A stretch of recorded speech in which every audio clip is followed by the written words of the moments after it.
This is something we've been talking forever. But now they've discovered it with $1 billion research. And I have seen hundreds and thousands of people who just become healthy and well. If something appears on my plate, if I just feel this, I know what to eat and what not to eat. You eat something today and see, just learn to observe how agile and how active your body feels after eating this food.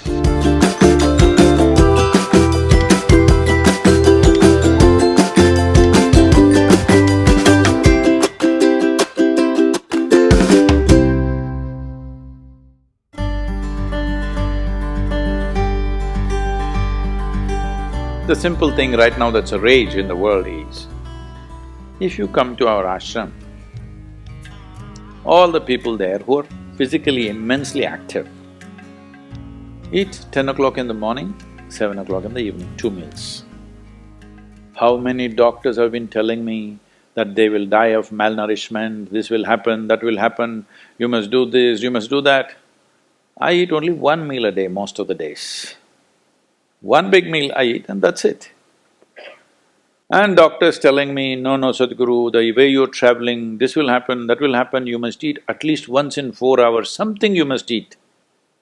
I said, leave me alone, I'm doing fine. But now, a big university in America comes up with this called intermittent fasting. It's not nonsense, it's good, but they rediscovered something that we have known forever. Now everybody is saying there must be a 16-hour gap. Then all your ailments will go away. What the hell were we saying all these thousands of years? The simple thing is, there are many aspects to this, psychological, physiological. But now cancer is on the rise in the world. A cancerous cell is like a criminal in the society. All of us have in our bodies. Only if they become… their concentration becomes more than what they should be, or they gang up and locate themselves in one place, they become like organized crime. There are pickpockets in Kochi, I'm sure. Hello? There are small-time criminals, individually operating in twos and threes. We don't take it very seriously, we leave it because it happens. But suppose all 100 of them got organized into a organized crime, now we will crack down. Because we know now it becomes a threat to the society. Similarly, cancerous cells are like this. Criminals, they're moving around, doing some damage. Their only problem is, right now, they're generally eating about 8 to 12 times more than what the other cells are eating. So if you just give sufficient break between one meal and the other, most of them will die because they cannot survive. This is something we've been talking forever. But now they've discovered it with $1 billion research. And I have seen hundreds and thousands of people who just become healthy and well simply because they're not fueling up all the time when the tank is filling. In the yoga center, all the time people are physically active. So everybody is very hungry by the time it's 3:30, 4 o'clock in the evening, they're extremely hungry. But we learn to live with that because empty stomach and hunger are two different things. Hunger means your energy levels start dropping. But empty stomach is a good thing. In the yogic sciences, today modern science also is coming in line with this. But what we know by our experience, you will spend $1 billion to come there.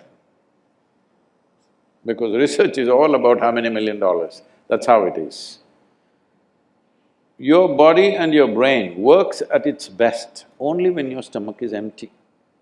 So we always make sure we eat in such a way, how much ever we eat, our stomach must be always empty within 2 to 2.5 hours' time maximum. So we go to bed hungry always. People think they cannot sleep. They can sleep. On an average, for 25 years on an average, I slept only 2.5 to 3 hours. These days I'm getting little lazy and sleeping anywhere between 3.5 to 4.5 hours in spite of the level of travel that I have. When I say level of travel, if I say my level of travel in the next few days, you will fall off your chair. Yes? Should I tell you? No, not necessarily. Because in the next 10 days, I'm in 5 different countries doing I don't know how many events, all kinds of events. So, you're able to keep this up simply because you don't overeat. It's very, very important. Everybody eats 2 meals, I generally eat only 1 meal, 4:35 in the evening, because I don't like to sit in front of the plate and worry about how much to eat. I like to eat well. So, 4:35 in the evening, if I eat a meal, it's only next day. Is this enough? Am I looking okay? Hello? Because any correction and purification that needs to happen in the body, your stomach needs to be empty. It's very, very important. Otherwise, the purification on the cellular level will not happen. You pile up things and then you have all kinds of problems.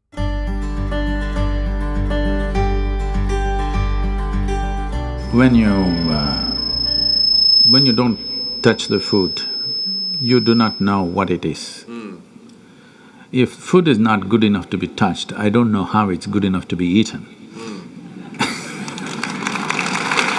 So we should not have listened to our mothers and we should eat with our fingers because touching our food helps us stay in contact with it. The cleanliness of your hands is entirely in your hands. The cleanliness of the fork is not entirely in your hands. This is true.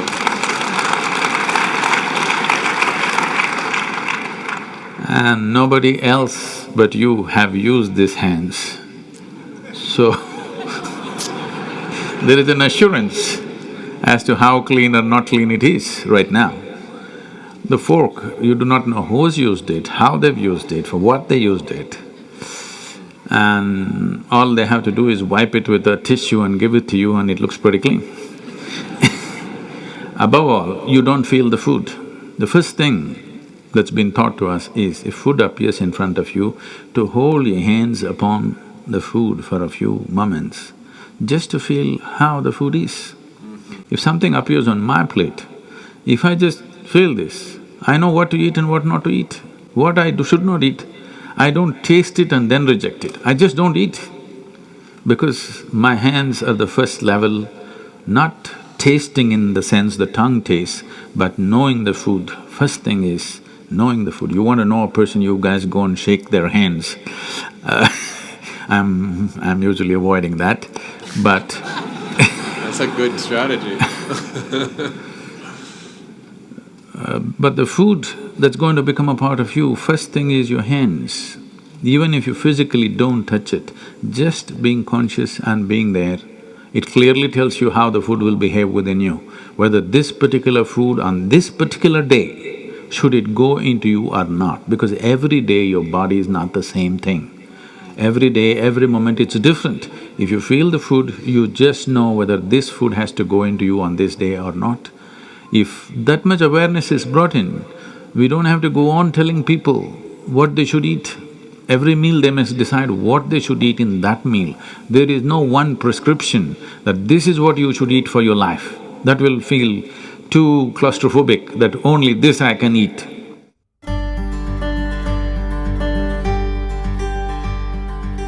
Your selection of food and consumption of food also must happen consciously. More than what you eat, how you eat it is also equally important. When I say how you eat it, these are all live substances. Every one of them had a life of their own, whether it's a plant, animal, vegetable, every one of them had a life of their own. Now in some way, you're making food out of it, you must consume it with utmost gratitude. If you approach it with a certain sense of gratitude and reverence towards the food that you eat, when I say reverence, it may feel like too much for you, but I'm asking you, let's say we put you in a room and you had nothing to eat for 5 days. If God appears in front of you, what will you ask for? Food? So that's how important it is. You must understand the food on your plate is not just a substance, it is not a material, it is not a commodity, it is life. It is the life-making material for you. So you must treat it as such. Right now, when it's on the plate, when it's out there, it has no value, but the moment you consume it and it becomes your flesh and blood, now suddenly it's of immense value. Why do we live like this? It's very important when it comes on your plate itself, you must treat it as a part of yourself. With great reverence, you must consume. Just the way you consume it, if you change that, food will behave very differently within you. This is what consciousness means. If people say your consciousness has no impact on your life, only chemical structures have impact, I'm very sorry for them because that's not how life works. Human consciousness has a deep and profound impact on everything that we touch, especially the food that we are making another life as a part of ourselves. When we are doing such an act, it's very, very important we treat it with utmost gratitude and reverence.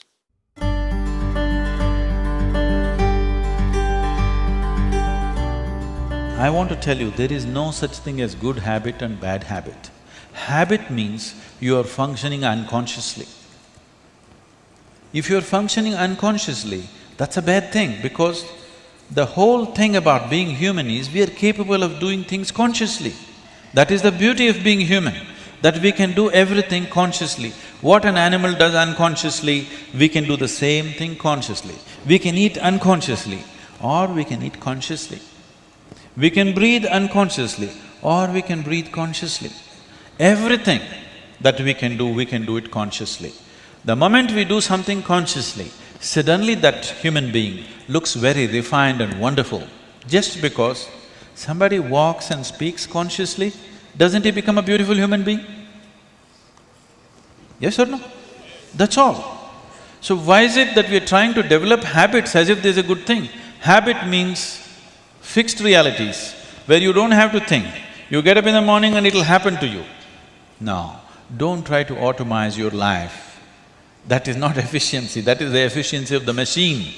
This one is supposed to function intelligently and consciously. Nobody is expecting it to function like a machine. So, about food and stuff, food must be suitable for the body that we eat for. It is for the body. This is a building material for this body, the food that you're eating. What is the appropriate food? Unfortunately, it's all messed up right now. Traditionally, we ate very sensibly in this country, but these 1,000 years of innovations have brought other kinds of food cultures, and today the national diet is pizza or pasta. What is it? Which is one? I don't know. Both were competing. So, we are losing our sense about food. It's definitely time to look at what is the most suitable thing. If I go into that food, it's a very long process, but you must experiment with food, not just by the tongue, but by the body. You eat something today and see, just learn to observe how agile and how active your body feels after eating this food. If it feels like it wants to go to the grave, that's not good food. If it feels like it wants to be alive after eating this, except coffee, because that's a stimulant. If you eat food and your body feels very agile and alive, that means it's good food, body is liking it. If you eat something, it feels dull, that means it's not liking it, it's having difficulty with it, that's why it feels dull. So just on this basis, there's a much… this is a very simplistic way of putting it.